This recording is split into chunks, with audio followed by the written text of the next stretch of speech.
Welcome back to Dark Fantasy X. It's been a little while since I made a video. I've kind of decided to change course from my video series since I did. First off, I am not going to further describe the rules of my game. I have decided that although they are freely available, you can find them, you can download them, you can read them if you like. Rather than me describing them, I'm not even going to necessarily say you should get my specific rules if you want to play in my setting, or if you're interested in my setting. You can, or if you want, you can just use ShadowDark or Knave 2nd Edition if you want. Those are two 2023 games that are kind of old school adjacent and are very similar in how they work to my game. Now, both of those games are written with the paradigm that your characters will be these dungeon delvers, which is obviously not the case for Dark Fantasy X because I have no interest in dungeon delving. My game is, more the Lord of the Rings meets X-Files. So they're not going to be doing any dungeon delving. That's kind of an odd paradigm that really is unique to D&D and D&D spin-offs. And although my game is also a D&D spin-off, it's not going to feature that. But if you ignore anything in either Knave 2nd Edition or ShadowDark that is specifically and overtly about dungeoneering, then either one of them would work really, really well to model what playing my game is like. I would say that there's only a few things that I would need to discuss to kind of maybe talk about how it would be different. And one of those, of course, is the races that are available, which is what I'll discuss for the remainder of this video. Okay, so Dark Heritage X has technically 10 races. For any campaign I would run, however, you would only be able to start play as a human character. And any other race, you would be able to make a character of that race later on once you've met, encountered, and gotten to know well enough that race that you could conceivably play one. You have to unlock it, so to speak, to use the video game language. And I think that also drives home the humanocentrism of the setting. Let's start by talking about humans, and there's basically 4 ethnic groups of humanity within the Dark Fantasy X setting. The Dark Fantasy X is not meant to be a whole world or even a whole continent. I would say in size, it's probably 25 to 35% the size of Europe. I don't like to scale it and be too hard-nosed about exactly what the scale is, but that's about what I would guess that it is. So that's about what you could expect, and therefore your mix of ethnic groups will be relatively limited. Going from counterclockwise, let me just talk briefly about what the different races are that you'll meet and where their center of geography is. So up in the northwest, you have the Drylanders. There are some urban Drylanders, quite a few in fact, but they also live in tribes that kind of wander across the landscape. I would say that I see the Drylanders as very similar to the Cossacks of what is now Ukraine and Russia, parts of Russia. They were a separate ethnic group of Slavic peoples that are actually not very common anymore today. But they're very closely related to the Ukrainians, the Russians, the Belarusians, etc., ethnically, genetically, linguistically, culturally, except that they were very mobile and were kind of a horse-centered culture. And that's kind of what I see the Drylanders as. And like I said, although many of them are now urban Drylanders, they're still the same ethnic group as their cousins who live out in the wilderness in, roving bands of horse warriors. The Drylanders, of course, as you would expect from a cultural, from a mode of dress, from when you're picking names for Drylanders, you need to kind of look at Slavic peoples. And I would say pulling up medieval name lists of Ukrainians, Russians. Back in the Middle Ages, those ethnic groups hadn't really split yet. So, Poles, any Slavic peoples, they're all very similar linguistically and culturally, even today. So in the Middle Ages, they were all, for all intents and purposes, they were identical. And I would pick names from those groups. I would say that the dominant physical type is, of course, they're white-skinned, but they're pretty tan because Most of them, except for maybe some of the urban ones, spend a lot of time outside. They dress in Cossack-like clothing, which is somewhat barbaric from our perspective today. They tend to have reddish or brownish hair, although there are also dark-haired ones, and of course there are also extremely blonde ones. They tend to have hazel eyes, although brown eyes, green eyes, blue eyes are not at all uncommon. They look like Slavs. They look like European peoples, right? When you go further south from them into what is now Timishburg, the first people you will meet are the Tarushans, and Timishburg used to be called Tarushnopti, and the Tarushans are the original ethnic group that lived there. Compared to the Drylanders and compared to any of the other peoples, in fact, they're a little bit shorter and slighter, more gracile in build, if you will. They're a little bit darker, a little bit Mediterranean-like. They tend to have dark brown or even black hair. They tend to have brown eyes. They tend to have bronze, Mediterranean-like skin. If you want to look at a physical type that would best match them, I would say, the Sardinians, the Romanians. I tend to think of them as like Romanians, and I use Romanian name lists for them. Of course, if you are at all familiar with real-life Romanian name lists, you will find that there's a fair overlap of some Slavic names too. So the Drylanders and the Tarushans, or their ancestors at least, may have once originally been the same people, or maybe they've just been in contact for a long time. There's obviously some intermingling of some names and some cultural traditions. The Tarushans, however, are kind of the underclass in Timishburg. The overclass, although that's not entirely true. There are still Tarushan nobles and there are still Tarushan important people, but by and large, the upper class is made up of the Timishers. And so if you can imagine Bram Stoker's Transylvania at around late 1800, that's what Timishburg would be like. So the kind of Romanian underclass is ruled over by an Austrian or Germanic overclass. And so the Timishers would have medieval German names. They tend to be taller, more robust in physicality, and, blonder, bluer eyes, all those kind of the features that you associate more with German people versus Romanian people. That's how you can usually tell Timishers from Tarushans, even though they occupy the same space geographically. Of course, they've mingled. They've been together for many generations now, and there's a lot of people who have mixed ancestry in Timishburg. But mostly they still kind of maintain their separateness. As you move, the Tarushans are also related to the people who used to be further east. All those nations completely collapsed. There's a tiny bit of them left, but for the most part, to the east is the hill country, and that's where the hillmen live. The hillmen are very similar to the medieval Britons. And Sir Walter Scott, in his novel Ivanhoe, made an offhand comment once that the Britons were the Saxons, the Normans, the Celts, and the Danes. Not necessarily in that order. And I think that's kind of the genesis of today's British people. They're primarily Anglo-Saxon in origin, but of course there was kind of a Norman overclass for a while until they kind of blended together. There was always, of course, the Celtic peoples who were more on the fringes, the Welsh, the Cornish, the Scots. And then, of course, during the Middle Ages, the earlier Middle Ages, there was an awful lot of Viking influence, and the Danelaw was established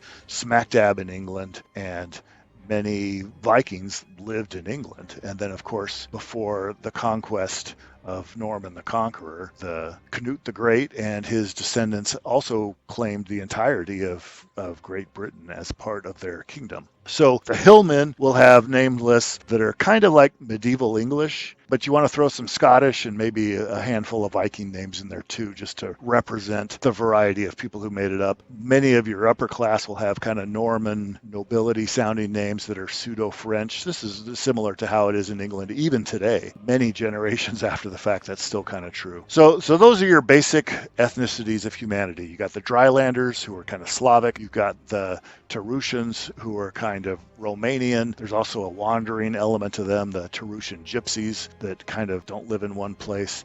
You've got the Timishers, who are kind of like an Austrian or Saxon, a medieval Austrian or medieval Saxon aristocracy over what is basically a fantasy Transylvania. And then in the east, you've got the hill country, which is like a gigantic American frontier, except populated by Robin Hood or Ivanhoe era Britons, basically. Because it's also an American frontier, some of that stuff kind of gets into their culture as well. But those are the basic human ethnic groups, and those are the only ones you could choose from, because there's a handful of others that are kind of outside the scope of the setting but get mentioned every once in a while, but because they're not really available for character selection, I'm going to leave them for now and maybe treat them if I get into the depths of fringe stuff in the setting, but I may not ever get to that. Finally, let's talk about the non-human races. Demi-human might actually be a better description for most of them. Most of them, with an exception, were once human, but something happened to change the course of their destiny, some curse or supernatural admixture into their bloodline, so that their descendants became similar to humans, but something a little different. These races are much less common than humans in the area. Some of them have defined homelands, but they are geographically more constrained than humanity. And outside of those homelands, they're only rarely appearing. Some of them are just flat out rarely appearing, and they do not have any homelands because they're just too rare. They don't have any cultural areas which are their homes. So anyway, let's begin. First off, we have the Kemlings. These guys, as you can see in the image, have dark, sooty, gray, or black skin, not like Africans, but more like the Drow from D&D. There can be like obsidian jet black, and they range into darker gray. They also have yellow eyes for the most part, and horns on their head, small horns, sort of like how Darth Maul would have, or like how Grazit would have from D&D demon lore, for example. They are from Bel Hamazi, which is their homeland. They are not the only ones there. They share that homeland with the Dryland. Until somewhat recently, they had an empire of sorts. They were living large until their empire fell apart. Most of the Drylanders, the urban Drylanders, were kind of an underclass in their empire. The rural Drylanders, if you will, were usually rebels and tribesmen who didn't acknowledge their authority in the first place. So as their empire fell apart, they kind of broke up into city-states. The Drylanders rose to prominence. Many of them were kind of resentful of the lost opportunities during empire, and so many of the Kemlings have fled their homeland looking for greener pastures elsewhere, but they are still relatively uncommon outside of their home area. And although they can be found here and there, especially in the larger cities, they're not in large concentrations. If you want to look for a D&D analog, the closest thing is probably Tieflings. Their ancestry, like the Tieflings, is demonic. Their empire was not a friendly place. It was given to much witchcraft and sorcery, demon worship, and all kinds of other crazy things. For the most part, the Kemlings kind of look at their past empire as something that they have to live down rather than something to be proud of. The Greymen, or Hyperboreans, are another race that is also demi-human. They're also gray. They're a much paler, lighter gray, and their hair is white. Their eyes are white. They just have no color to them, and they often talk with kind of a raspy, whispery voice. They are originally from Hyperborea. Hyperborea has, of course, been ruined by having been enslaved by one of the heresiarchs, a powerful sorcerer, kings and queens of the past. They overthrew her rule, but in the process they got cursed and their homeland was destroyed. They all had to leave. So they now have a city-state in Lomar, up in the north, kind of the northern borders of the hill country, and they are relatively friendly with the hillmen. There's two cultural groups within Lomar. The bigger chunk is from Zabna. They are the more civilized, the more friendly. There's another one from a city-state called Nyx. They have resisted integrating into Zabnan culture, which is now very syncretic with hillman culture. So they are kind of the fundamentalist radicals, if you will, within Lomar. I don't know that there's really exactly a D&D analog to them. Maybe fetchlings from Pathfinder or the Shadowdark from D&D are probably the closest thing. The next race we have would be the Searchers. They are actually from off the map up in the north, where their ancestors, they say, climbed out of the volcanoes and in kind of a fantasy analog of Iceland. And here they are. That's probably not really true, but they do definitely have some kind of fire-like ancestry to them in terms of D&D terms. The closest analog would be the fire genasi. They are actually cut off from their polity in the north, but there is a little section up in the northwest to the north of Baal Hamazi called Lower Kurashat, which is where they still live. And they still kind of rule there, although they, again, they're cut off from their main polity further north, so they're kind of like the Crusader states near the end of the Crusader states, where they kind of had this march into being overwhelmed by the peoples around them. Many of the searchers don't necessarily see that as a bad thing. They value the independence, the not being associated with the Jeds and Jedaks further north, and they kind of go their own way, but I think all of them recognize that they just don't have the numbers to maintain themselves. They will eventually be overwhelmed and outbred by everyone around them. Next, we have the Woodwoses. These are much like the Shifters from Eberron or the Tharn from Iron Kingdoms, or any other medieval wild man. Woodwose is actually an Old English word that meant wild man, and there's a long medieval tradition of these kind of hairy wild men that lived in the woods that they believed were lurking around outside of every village, I guess. The Woodwoses were once, many generations ago, werewolves, and their curse has kind of faded. They are no longer werewolves, but they are still kind of outdoorsy. They're still kind of a little animalistic. They're covered in hair, almost fur even. They have, long teeth. They're a little savage. They don't really do well in crowded or urban environments, and they prefer to be in the rural environments.